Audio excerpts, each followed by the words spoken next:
Bismillahirrahmanirrahim. Alhamdulillahi Rabbil Alamin wassalatu wassalamu ala sayyidil anbiya wal mursalin Muhammadin wa alihi wa sahbihi ajma'in amma ba'd. قال الله تبارك وتعالى إنا نحن نزلنا الذكر وإنا له لحافظون.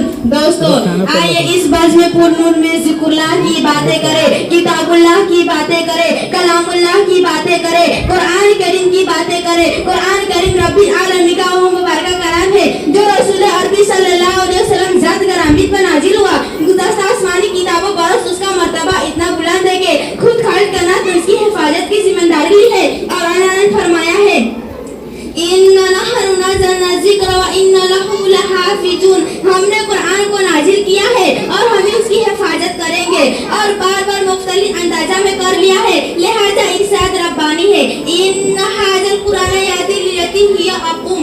اللہ تعالیٰ نے قرآن کریم کو مرکز ہدایت فرمایا ہے, اسی لیے کہ ہم نے اللہ تعالیٰ سے سیدھے راستے کی ہدایت مانگی ہے. ذرا غور کیجئے, آپ اپنے نمازوں میں خیرات کرتے ہیں اور سورہ فاتحہ پڑھتے ہیں تو کیا یہ نہیں کہتے اہدنا الصراط المستقیم صراط الذین انعمت علیہم. اے اللہ ہم کو سیدھے راستے کی ہدایت دیجیے, ان لوگوں کو سیدھے راستے پر چلائے جن پر آپ نے انعام کیا ہے. ہر مومن بندہ پانچ وقت کی تمام فرض, واجب, سنت اور نفل نماز میں سورہ فاتحہ پڑھتا ہے, ہدایت مانگتا ہے. لہٰذا اللہ تعالیٰ نے فرمایا میرے بندے نے ہدایت مانگی ہے, سیدھے راستے کی دعا مانگی ہے, اصول زندگی مانگی ہے, دستور حیات مانگا ہے. اسی لیے ارشاد ہوا میرے بندے تم نے ہدایت طلب کی ہے, تمہیں صراط المستقیم کی آرزو ہے, تمہیں ہدایت, ہم تمہیں ہدایت نماز دیتے ہیں اور ہمارے منزلیں عطا کرتے ہیں اور مسیلے راہ بکستے ہیں. کرنے کے بعد کھونا نہیں, پکڑنے کے بعد چھوڑنا نہیں. یہی وہ عامل ہے جو تم کو ہم تک پہنچائے گا, یہی قانون ہے جو تم کو سر بلند سے سرفراز کرے گا,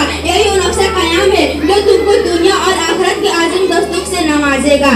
نوجوانوں دوستو, قرآن پاک رب ذوالجلال کی طرف سے عطا کر دو وہ حسین تحفہ ہے کہ جس نے 23 برس کی قلیل مدت میں پورے عالم میں وہ انقلاب برپا کر دیا کہ بڑے سے بڑے فصحا, بلغا, ادبا اور سرار حیران جس کی آیتوں کو سن کر پتھر دل موم ہو گئے. دوستو یہ قرآن جو رہتی دنیا تک کے انسانوں کے لیے سراپا ہدایت اور رحمت ہے. یہ قرآن ہے جس نے رسول کی سرادر کو آزاد بخشا, یہ قرآن ہے جس نے پر مردوں کو پھولوں کی تغذیہ بخشی, یہ قرآن ہے جس کی برکت سے جناح سے دین کے آسمانوں پر جانا بند ہوا, یہ قرآن ہے جس کی برکت سے عزت اور فات کے سمیانے گر گئے, یہ قرآن ہے جس کا بدولت محبوبی حقیقی کی رضائیں نصیب ہوئی, یہ قرآن جو سچائی اور امانتداری کا درس دیتا ہے, یہ قرآن جس کا بدولت عمر فاروق رضی اللہ تعالیٰ عنہ کا ایمان نصیب ہوا, یہ قرآن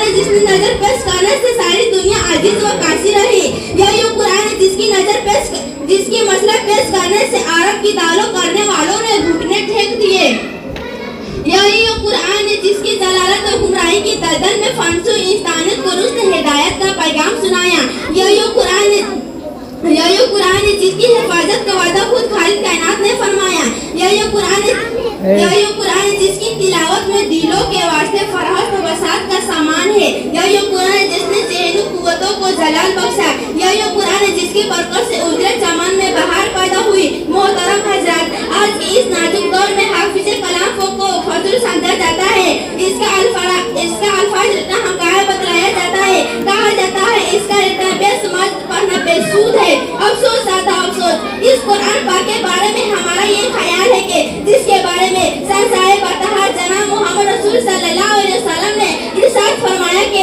قیامت کے دن حافظ قرآن سے کہا جائے گا قرآن پڑھتا جا اور جنت کے دروازے پر چڑھتا جا اور ٹھہر ٹھہر کر پڑھ جا کہ تو دنیا میں ٹھہر ٹھہر کر پڑھا کرتا تھا, بس تیرا مقام ٹھکانا وہی ہے جہاں آخری آیت پہنچے. یاد رکھو یہ قرآن دنیا کی سب سے بڑی نعمت ہے, یہ زمین, آسمان, چاند, سورج, ستارے کوئی اس نعمت کا مقابلہ نہیں کر سکتی. یہ رب کائنات مقدس عظیم کلام ہے اور کی نہ ہو سب کے اتارنے والا آمین, جس کے ذریعے اتارا گیا وہ بھی آمین, جس ذات پر نازل ہوا وہ بھی آمین, جس مقام پر نازل ہوا وہ بھی آمین, جس مہینے میں نازل ہوا وہ بھی آمین, جس ذات پر نازل ہوا 1000 مہینوں سے بہتر ہے.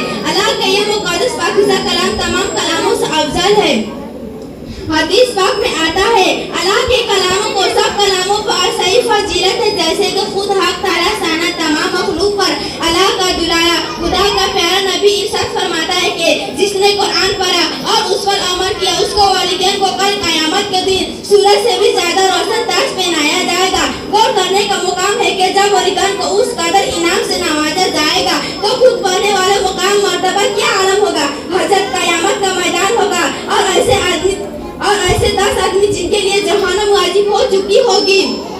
حافظ قرآن اپنے رب کے بارگاہ میں سفارش کرے گا۔